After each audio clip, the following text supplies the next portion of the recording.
Conor Benn has made his position crystal clear when it comes to the upcoming showdown between Mario Barrios and Ryan Garcia, confidently declaring that he knows exactly who will walk away with the victory. Yeah, of course it is. I mean, listen, I said I'd be WBC World Champion. It was always a dream. So to be in touching distance and be made mandatory for the WBC World title, I'll be there ringside and I want the winner. No doubt it's Garcia, so Garcia better like the sound of that. The stage is set for February 21st at the iconic T-Mobile Arena in Las Vegas, where Barrios will put his WBC World Welterweight Championship on the line against Garcia in what promises to be an electrifying encounter. For Barrios, this represents an opportunity to secure his first legitimate victory since receiving the promotion to full champion status, a journey that has been anything but straightforward. Last one for me, man. It sounds like the rumor is Ryan Garcia versus Barrios. It's a great fight. You know, I mean, I think Ryan can carry the weight pretty well.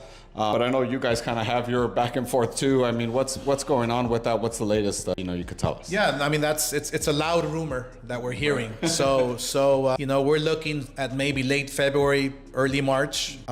I want to stage that fight in Las Vegas. I think it's a great opportunity for both guys. For Barrios, who's coming off a draw against Manny Pacquiao, the legend, an old Manny Pacquiao, obviously. But I think this is a great opportunity for Ryan to win a world title.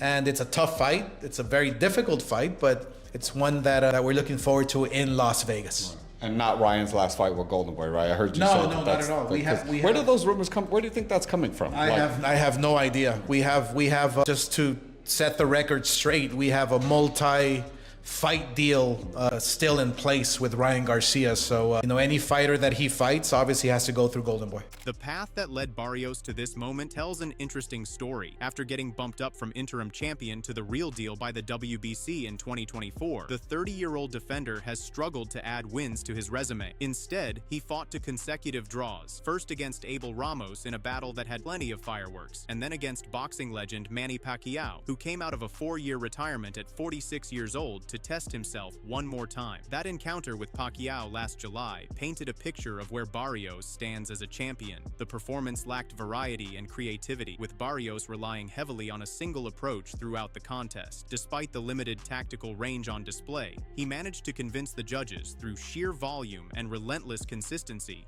getting his arm raised in a fight that many observers felt could have gone either way. The aging Filipino legend nearly pulled off what would have been a remarkable comeback victory, showing that Barrios remains vulnerable against crafty opposition. The champions right now at welterweight, Barrios is not gonna take a chance for a lot less money against somebody like Curiel who is dangerous. He's fighting Ryan Garcia, making a couple $1 million, and that's every champion at the divisions right now.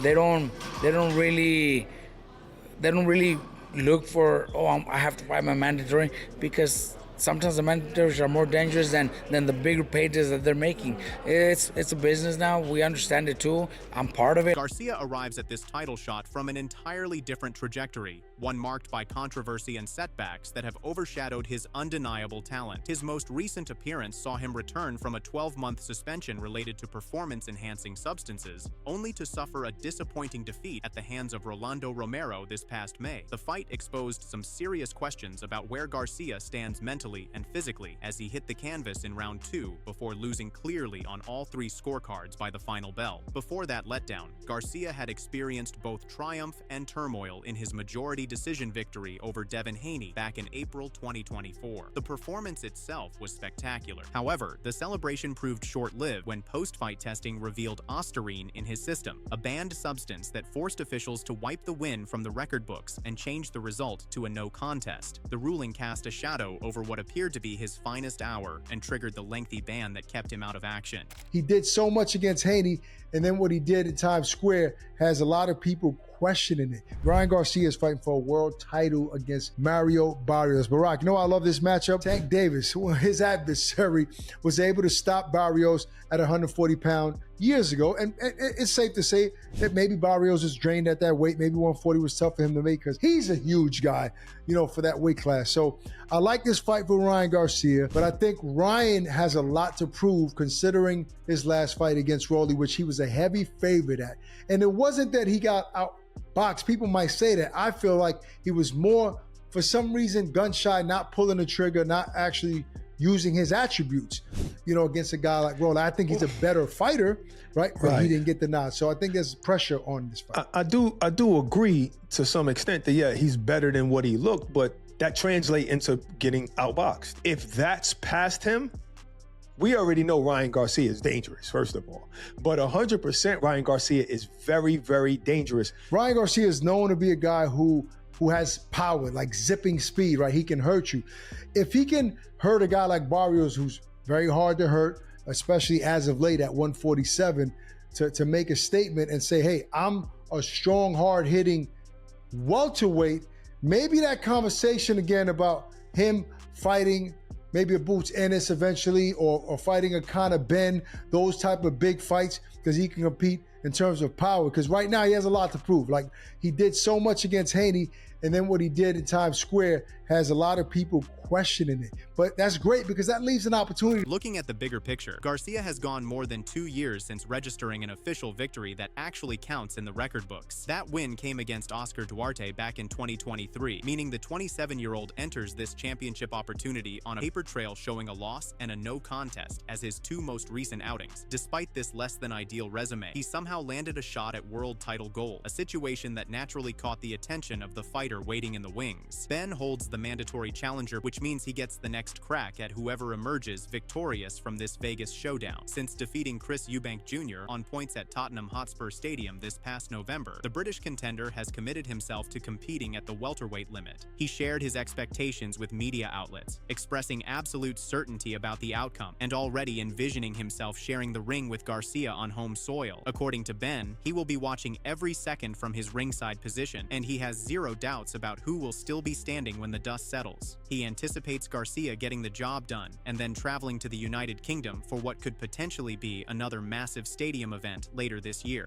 Yeah, okay. If it is Ryan Garcia, is your invitation, come over here, let's fill a stadium, or do you want to do what Dalton Smith's just done, go over to America and do it on foreign soil? Something great about what Dalton Smith done. So, I mean, listen, I'd love to do it in Vegas. I know T-Mobile Arena's on hold for Cinco de Mayo, but I feel like I'll bring it here to the UK for the supporters. Another stadium sounds good, doesn't it? Even Pacquiao has weighed in with his thoughts ahead of the confirmed matchup, offering some words of caution for Garcia regarding the dangers of complacency during training camp. Perspective that regardless of whatever confidence Garcia possesses in his own abilities, the preparation phase demands complete dedication and maximum effort. Pacquiao emphasized that this shapes up as a quality fight, but stressed that Garcia must pour everything into his training to give himself the best possible chance of success.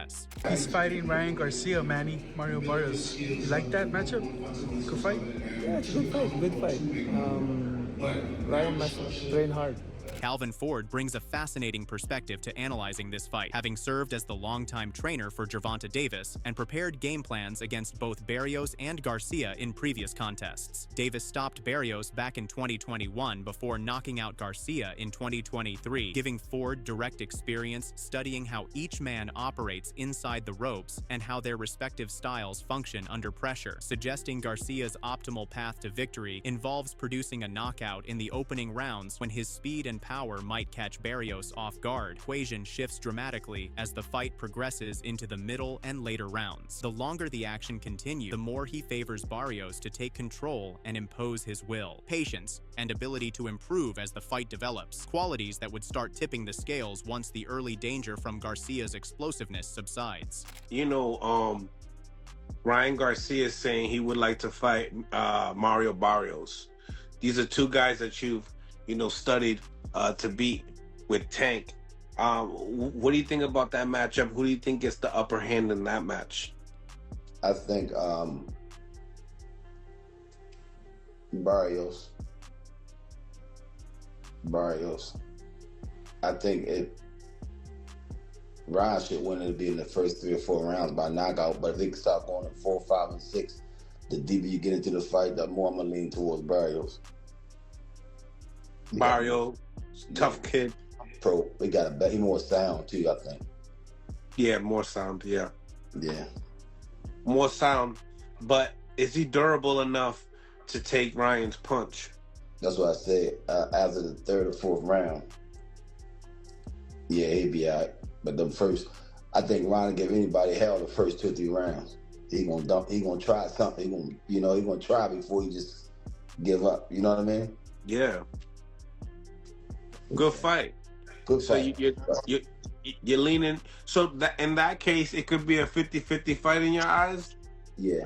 Tim Bradley has not held back in expressing serious reservations about Garcia's chances, citing recent performances as major red flags that cannot be ignored. From Bradley's vantage point, the version of Garcia who showed up against Romero would face significant trouble against someone as seasoned and skilled as Barrios. He envisions Barrios taking advantage of any defensive breakdowns or mental lapses, capitalizing on the openings that a more disciplined fighter would avoid creating in the first place, while acknowledging that Garcia possesses a dangerous left hook capable of changing any fight instantly. He questioned whether Barrios has the chin to absorb that kind of shot cleanly, especially considering past instances where similar punches created problems for the champion. Well, Ryan's gonna get a lot of opportunities because he brings a lot of eyeballs. Again, this is boxing's a popularity contest now, man.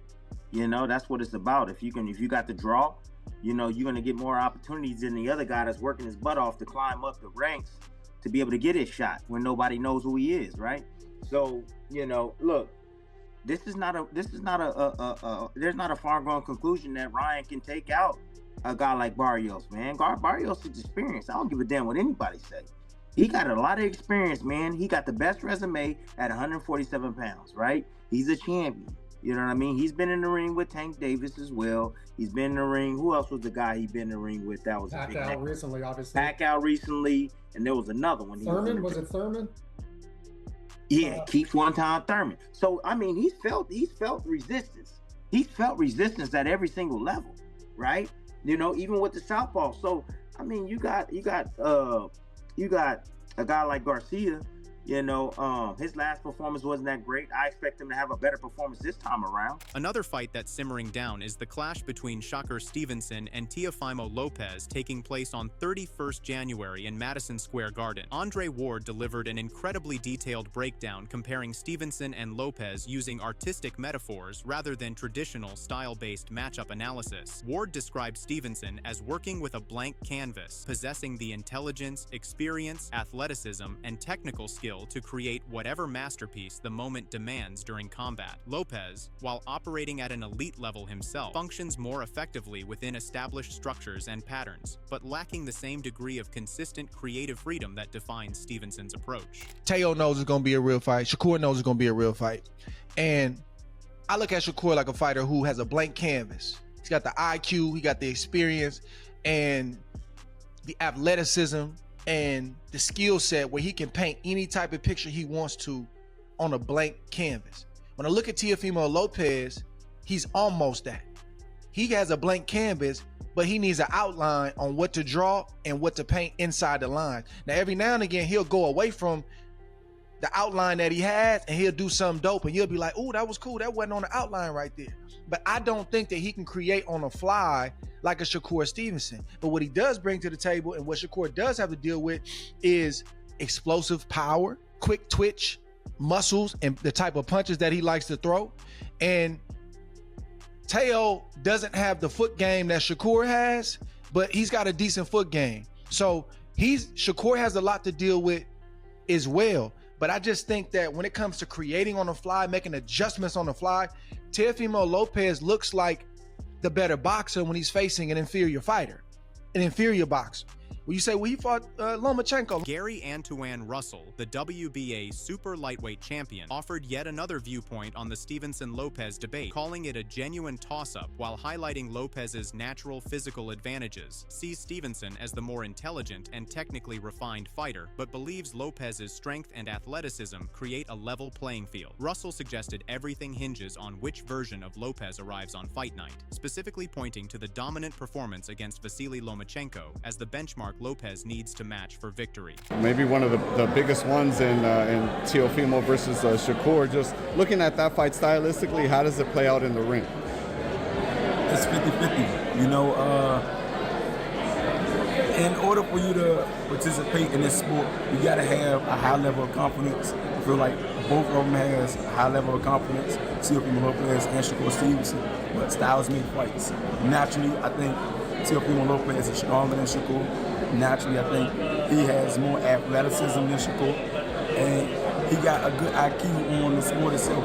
But Shakur, I feel like he's a more smarter fighter. He's a more technical fighter. You know, I'm not saying that he's a square or he's just a textbook fighter, but he's seasoned, he's poised. I feel like mentally he's more mature. Like, he don't go outside of the boundaries on taking risks. So a lot of times you'll see him fight somebody that could be stiff competition, and it'll wind up being a born fight to a degree. You know, that's why everybody was criticizing him for, oh, he's a born fighter. He's a careful fighter.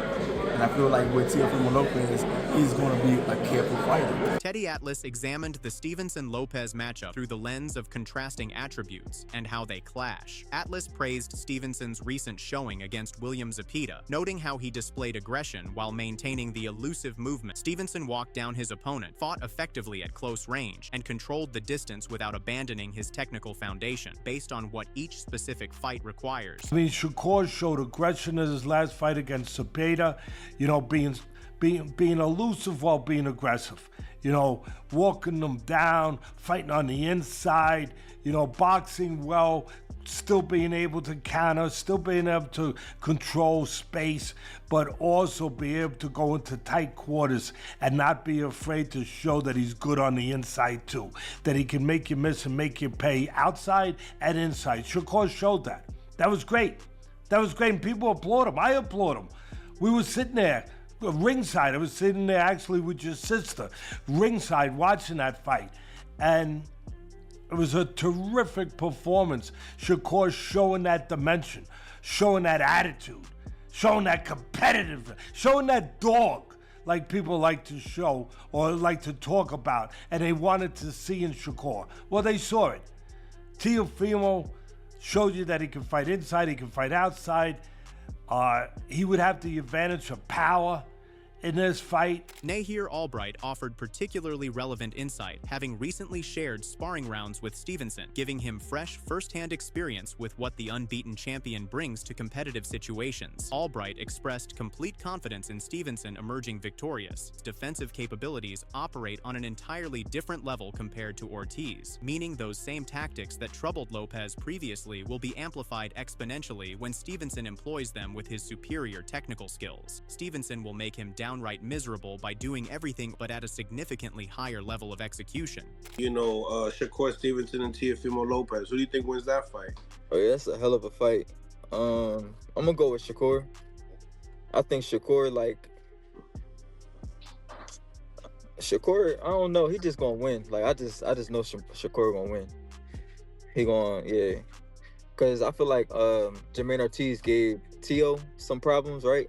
With their angles and stuff like that, and Shakur defense is a next level from compared to Jermaine Ortiz. So I feel like Robert Garcia found himself genuinely torn when evaluating the Stevenson-Lopez matchup from his perspective as a respected trainer. Garcia acknowledged his personal relationship with Lopez and his family, creating an emotional investment in wanting to see Lopez succeed. However, his professional assessment forced him to recognize Stevenson's technical superiority across most fundamental aspects of boxing. Garcia credited Lopez with tremendous courage and fighting spirit, qualities that make him dangerous against anyone, but could not ignore the reality that Stevenson appears more polished and complete as an overall package at this stage of their respective careers. So does Teofimo. It's a fucking bad fight. I can't wait for it to happen, but I can't pick a winner. You can't pick, so you're gonna be a fan for that one? I'm gonna be a fucking fan for that one. I can't pick a winner. But that's a big fight. Deep inside, I would love to see Teofimo pull it out. Who does Pita have?